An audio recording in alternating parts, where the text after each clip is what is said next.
Why not 175? 30 ఏళ్ల పాటు అధికారంలో మనమే ఉంటాం.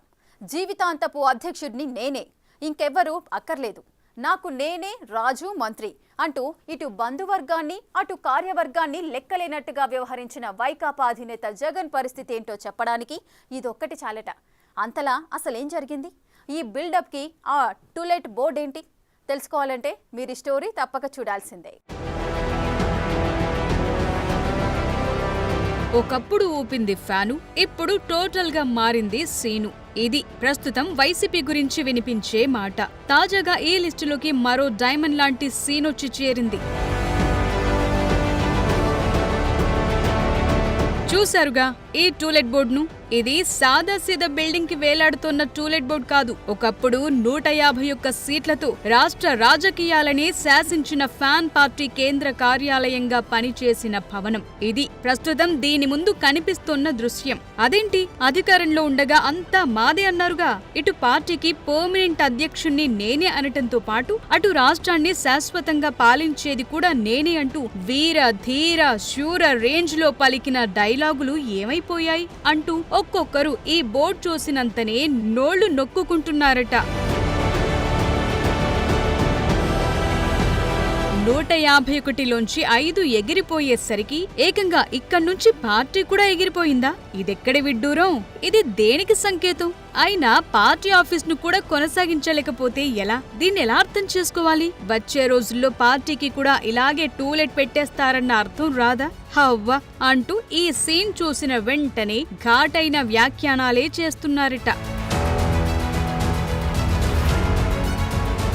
తాడేపల్లి బైపాస్ లో మెయిన్ రోడ్డుపై ఉన్న ఈ ఆఫీస్ వచ్చిపోయే కార్యకర్తలతో ఎంతో కోలాహలంగా ఉండేది. తమ ఇబ్బందులు చెప్పుకునేందుకు ఇదొక వేదికగా నిలిచేది. పార్టీ ఓటమి తరువాత వాస్తు కలిసి రాలేదనో లేక అద్దె కట్టడం ఎందుకనుకున్నారో ఏమో తెలియదు కానీ ఇక్కడ్నుంచి అధినేత జగన్ అయితే పార్టీ జెండా పీకేశారట. పార్టీ కార్యాలయం ఇక్కడ్నుంచి ఖాళీ చేయించి క్యాంప్ ఆఫీస్ లో ఏర్పాటు చేశారట. మరి ఇకనేం పార్టీ ఆఫీస్ అయితే ఎక్కడో ఒక చోట ఉండనైతే ఉందిగా అంటూ అనుకోవటానికి వీల్లేకుండా పోతుందట. కారణం, ఇక్కడకు వెళ్లాలంటేనే సెక్యూరిటీ ప్రాబ్లం. ఒకవేళ వెళ్లినా తమ గోడు వినేందుకు ఏ ఒక్కరూ ఉండరన్న నిర్వేదం. ఇక్కడ్నుంచి జగన్ తన పార్టీ ఆఫీస్ తీసేయటంతో ఈ భవనానికి టూలెట్ బోర్డు పెట్టారు యజమాని. అంతేకాదు అద్దె కూడా బకాయి పడ్డట్టు సమాచారం. మరి అధికారంలో ఉన్న ఇన్నాళ్ల పాటు వెనకేసింది ఏమైపోయింది? కనీసం పార్టీ ఆఫీస్ రెంట్ కూడా కట్టకుంటే పరిస్థితి ఏంటి? కార్యకర్తల్లోకి ఇదెలాంటి సందేశాన్ని తీసుకెళ్తుంది? మరి ఇంత దివాలాకోరు తనమేంటని గుసగుసలాడుతున్నారట ఫ్యాన్ పార్టీ క్యాడర్. పార్టీ అధికారంలో లేకపోవటంతో ఆఫీస్ రెంట్ కూడా కట్టనంత స్వార్థపరుడు జగన్. అలాంటివాడు తమకు ఇంకెలాంటి న్యాయం చేస్తాడు? ఇవాళ పార్టీ ఆఫీస్ తీసేశాడు, వచ్చే రోజుల్లో పార్టీ తీసేయడన్న గ్యారెంటీ ఏంటి అన్న ఆందోళన వ్యక్తం చేస్తున్నారట కార్యకర్తలు.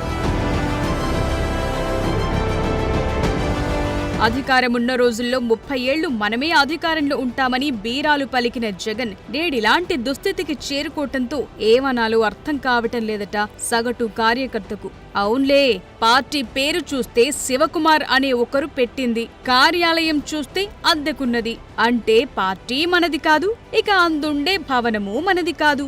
ఇంకే ఉందిక్కడ? ఏమున్నదన్నో అంటూ ఆర్ నారాయణమూర్తి పాట పాడుకుంటూ పొలోమని తిరిగెళ్లిపోతున్నారట కార్యకర్తలు.